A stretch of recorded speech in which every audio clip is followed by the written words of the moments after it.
So Peter was displaying this desire to enshrine a moment, a special moment with God. This is something that is, well, present with all of us, but he's displaying it, thank God, in Luke 9:33, and he is, and God is saying that this was not the purpose and not the goal, and there is a better plan. And it's good for us to see this because it occurs with us, this urge to enshrine.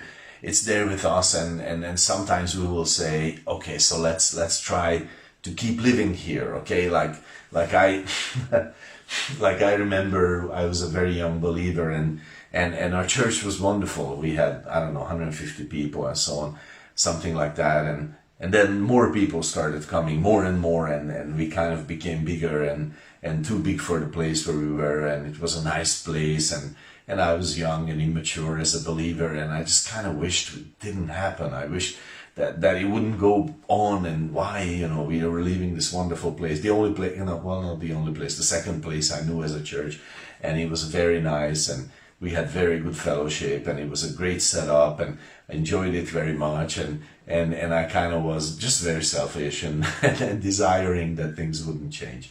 And in a way, this is what Peter is saying here.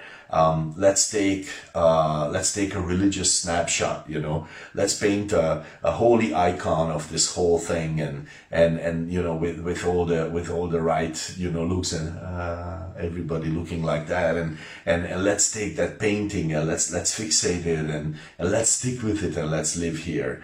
And God is saying to us and to Peter, and he is kind of leading us in this way, and he's saying, no, you know what? There's a major problem with that. That is not alive, because in Romans 6, I think 8 and 9, it says that if we have died with Christ, then we believe that we also shall live with Him, and that life is in us. That life is in us, which is we have that death doesn't rule over us. If we have died with Christ, then also we live with Him, and that's kind of the point that sort of the point here that God is saying, I have not given you life so that you would sort of kill it, like by fixing.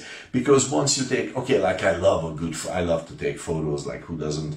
Now that there's digital photography, you can take 1 million of them, and hopefully one of them will be good, which is my method. And you take a beautiful photo of, I don't know what, like a waterfall, okay? Like I take a beautiful, let's say perfect shot, glittering lights, everything, water just coming out, it's beautiful. Okay, so that's great. Is it great to have that photo? Yeah, it's great. Is it the waterfall? Nah, it's not. The waterfall is moving. It is constantly moving. It is changing. It is beautiful in a different way.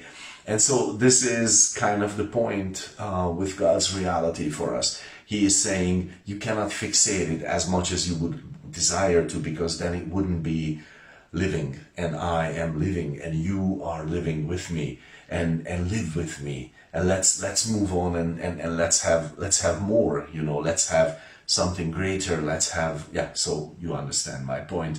And I think this is what the Lord is saying, Peter.